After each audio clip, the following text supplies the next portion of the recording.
Hi, everyone.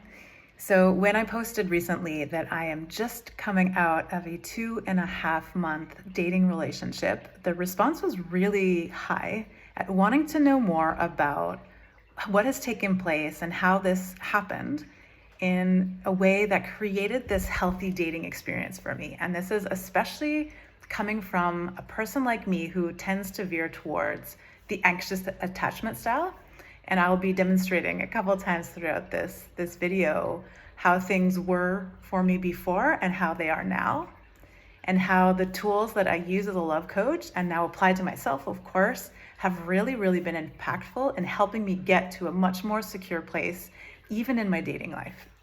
So for those of you who are watching and you don't know who I am, I'm Xine XOX. I'm a love coach, and I was married for a really long time. So my longest relationship was for 21 years. I know that's wild. 2 kids, lived several countries. And during that relationship, there were a lot of moments, as happen in long-term relationships, where I felt like something's not right, something's not working, I need to figure this out. And I was very determined, but I'm a very dedicated person in relationships, to figure it out and to fix it. So I decided to become a love coach, and I took a coaching certification through my mentor, Layla Martin, which was now called the Vita certification, as a tantric sex, love, and relationship coach. So with all the effort of trying to fix my marriage, what ended up happening through these somatic practices, embodiment practices, a particular coaching approach that I'm using even with myself, and the tantric philosophy that's the foundation of this coaching, was that I ended up fixing myself. Yeah, so a lot of this love coaching type holding of environment is about trying to figure out our own issues, our own confidence, our own worthiness, our own loving of our body, our own loving of this and that, and learning how to connect more deeply with the self so that we have an increased ability to start connecting with other people. So at a certain point, even after I took my coaching certification, I really came to the realization that the person I was with was not going to be giving me the things that I needed.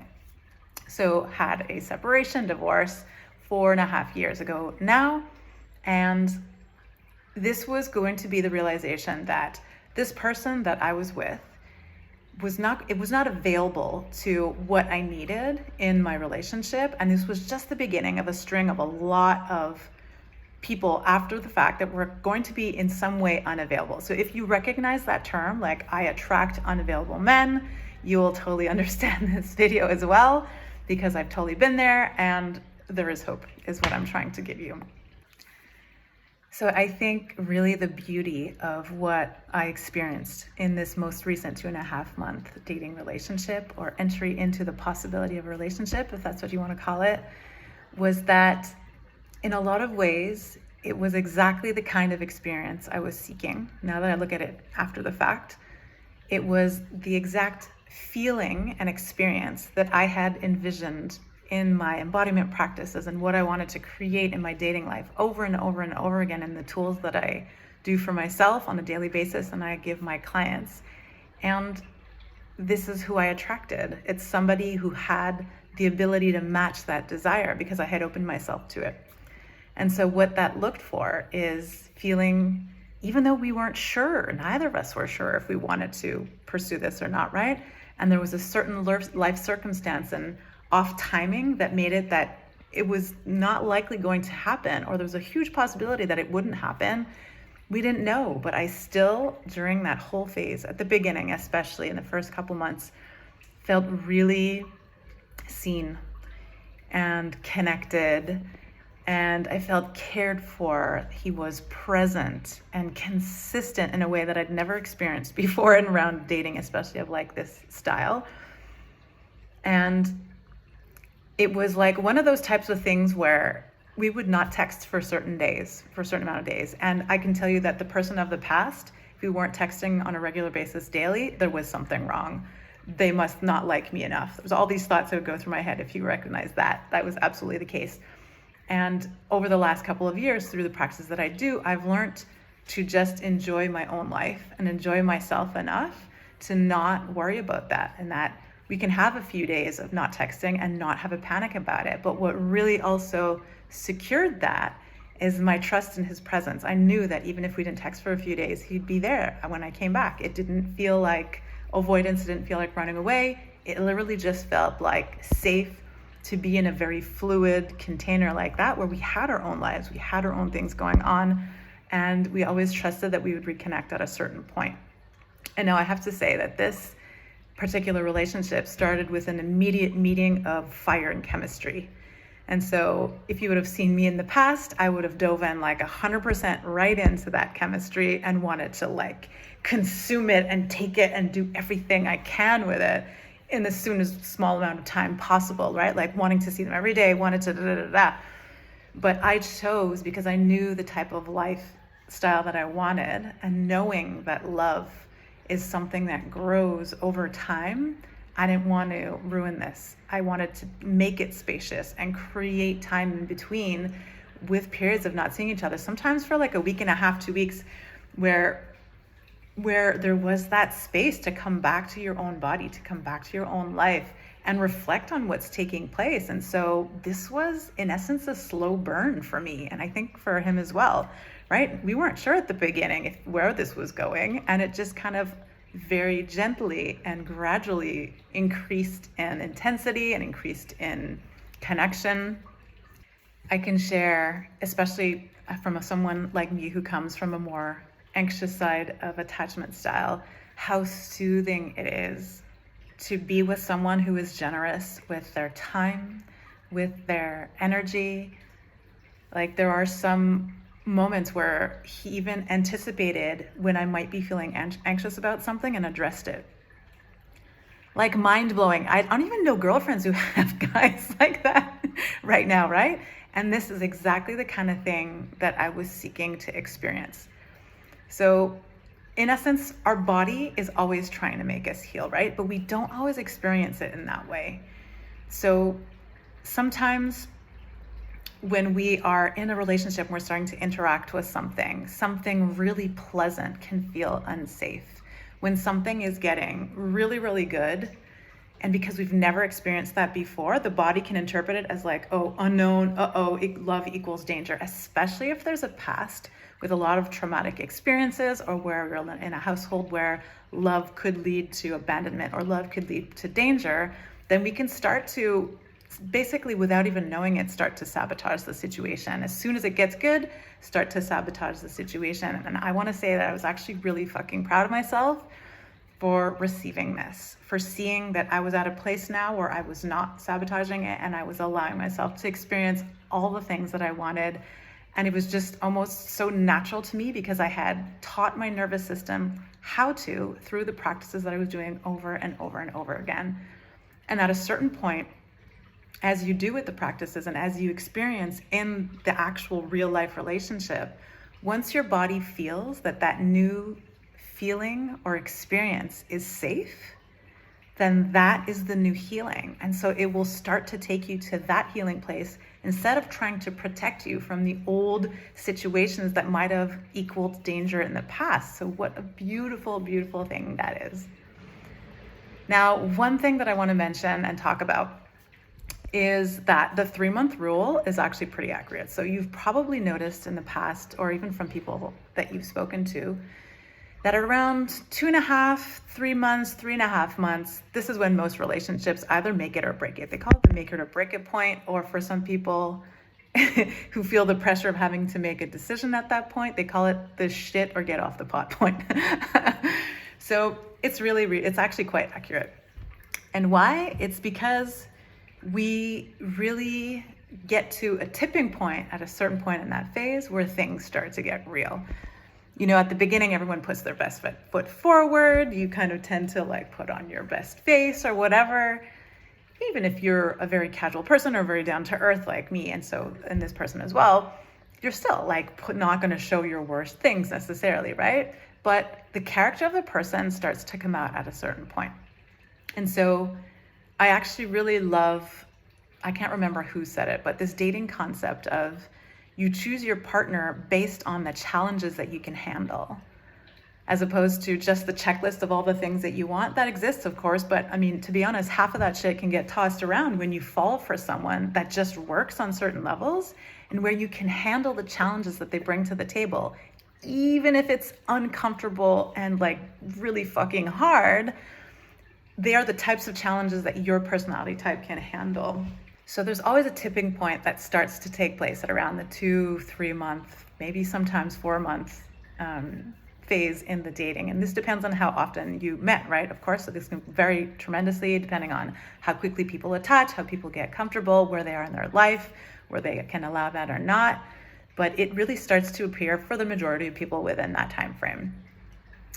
And this is the point where it's like, do I want to pursue this or not? Or when things start to get hard, am I willing to stick around for that challenge or not? And I could feel in this particular thing that there was a moment where it felt like there was a genuine possibility of something really great happening at a certain point. And I could feel this like fork in the road. And I could feel that the choice was being made to take the other fork. And it was not my fork. And I knew it, I knew that moment. I could feel it in my bones where there was a choice being made and that it was going to be different paths. Yeah, and I could actually totally, absolutely feel that. And for just a few days, I entertained the idea. I tried to justify and make excuses and all this kind of thing. This is a very anxious mentality state of trying to sort of ignore the red flags or ignore the difficulties and make excuse just to not let go of the thing. But really, one comment from a dear friend of mine when I was telling her my situation made me realize that I was becoming out of integrity with what I desired, going back to what I wanted to create in my relationship life. This was not it. This was a choice that I had explicitly made, a path that I didn't want to go down. And because of our life timing and where we are in relationships and all this thing, just made it so that this one of us would have to be out of integrity with ourselves to follow that. And so it's just the way it is. It's just how shit falls sometimes. And I want to just demonstrate how even if there's so many good things taking place, even if it's like the experience you're looking for and all the things that you had dreamed, the practical pieces, the life values, the future visions, all of that shit has to align also. And it doesn't mean in this case that it won't ever in the future. Who knows what's going to happen? But it's more than just how we feel about a person, right? Like there is the practical side that also has to be aligned, and it's really important. And there is a certain sense of pride and empowerment that comes from remaining in integrity, even when there's some really good shit taking place. And I've noticed that some of the impact of remaining in integrity is, for one, the self-trust that you create in yourself for future dating and relationship. Is that when you see that you can say no to something that is super out of integrity with someone, even when it's good, that you will always know and trust yourself to take the right path. So you don't feel like you're just being taken on this wave of like, oh my gosh, and where am I going? That no, you always actually have this grounded space within yourself, and you can always change your mind if things start to look like it's not going in the way that you want. And another impact that takes place that I've noticed is a lot less heartbreak. So I know it's one of the biggest things, especially for all attachment styles, for everyone, is this fear of having our hearts broken, right? But when we really follow this path of integrity, have built a life that we enjoy, have started to really appreciate ourselves, like learn to find our own self-worth and all this kind of thing, there's so much less of ourselves that we have given to another person. Especially anxious people love to morph ourselves into what the other people want, that we stay intact. And I've noticed that the level of heartbreak is so much less. It's so much more tolerable. So it's worth the effort and the work to do this, because it actually allows you to open your heart more, and it feels less risky and less scary to do so, because you're not losing yourself. There is nothing to lose, right? Like you might be losing the habit, you might be losing the potential of something great, but you come back to you, which you have always been, right? You are the source of this, and that feeling that you're experiencing with another person is love or whatever you're experiencing, but that with these practices, you do so much work around being that love. Like, you are the source of that. So it's not someone else who's giving it to you. You have the ability to continue, even after the fact, to give that to yourself, which is what I do for myself every day, all the time, and even in this moment as we're speaking on the video. And you know, these moments where there's that battle in the relationship, and it's not really a battle, but it's more like a challenge that's taking place. It can be some of the most healing work that you do in a relationship, right? When you have those like, ooh, there's things that are not aligning fully. And this is where it's the make it or break it point, is that if both partners are willing to stand in the discomfort and work through it, then there's such tremendous potential for connection, intimacy, and growth in the relationship. But for that to take place, the container in itself has to be solid, agreed upon, and it can't be full of holes. And in this particular scenario, there was just too many like possible exit routes to just escape from. And so it was just not a good, I would say, solid container to allow that to take place.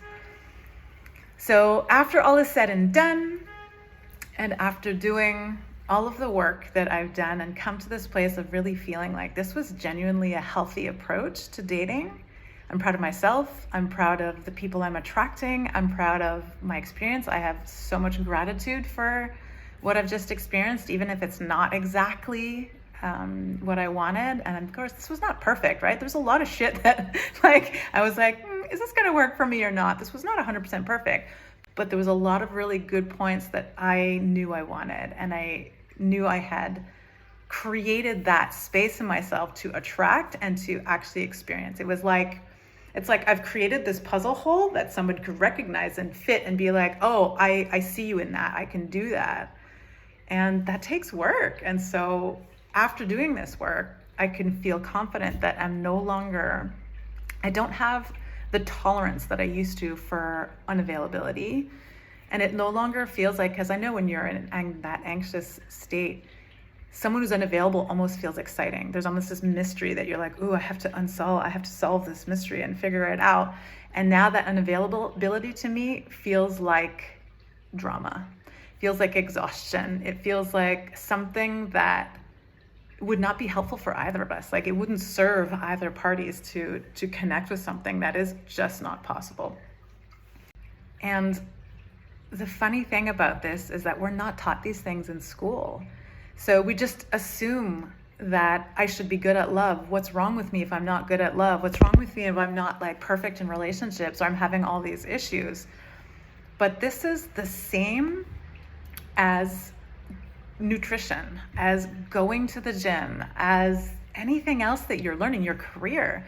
You have to learn how to do it, and there has to be intentional time and space created if this is something you want for yourself, right? It's like, I can't expect to just be naturally good at all of this without learning how to grow into it. Without becoming more self-aware, learning how to communicate this awareness, learning how to get better at holding my own anxieties, so that I can hold another person's anxieties, or learning how to hold another person's issues that I don't recognize while staying solid. This is work, yeah? Like, it is literally something that we grow into, and that we don't have to be perfect at before entering into relationships. Definitely not. In fact, a lot of that work gets done in partnership that can't get done just with yourself. But what I've found to be really beautiful is that when you create that foundation with yourself, the relationship feels so natural as the evolution of the next way to practice what you've been doing for months or years, or whatever is the case, to prepare for this.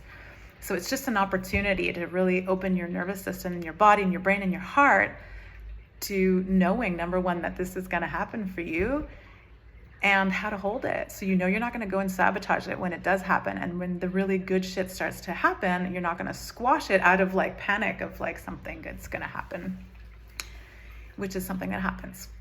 So if you want to learn more about what those practices are, what I teach, go into my Instagram account. I have a lot of videos. I have a lot of stuff going on that you can learn already around dating and I have a blog that you can follow. Everything is in my profile link in Instagram. Follow me there, save some posts, and I've got an opportunity coming pretty soon that will give you a really good opportunity to work with exactly what I've been talking about over a 30-day period that I think you're really going to enjoy. But for now, I've got a lot of free stuff on my Instagram account that you can go and find, and I'll put the link below here if you're watching it on YouTube, and if you're watching it somewhere else, well, it's around somewhere. And I can't wait to connect with you and to work with you more and to share in the stories that you're going to be telling me about your circumstances and your love journey coming forward. Ciao.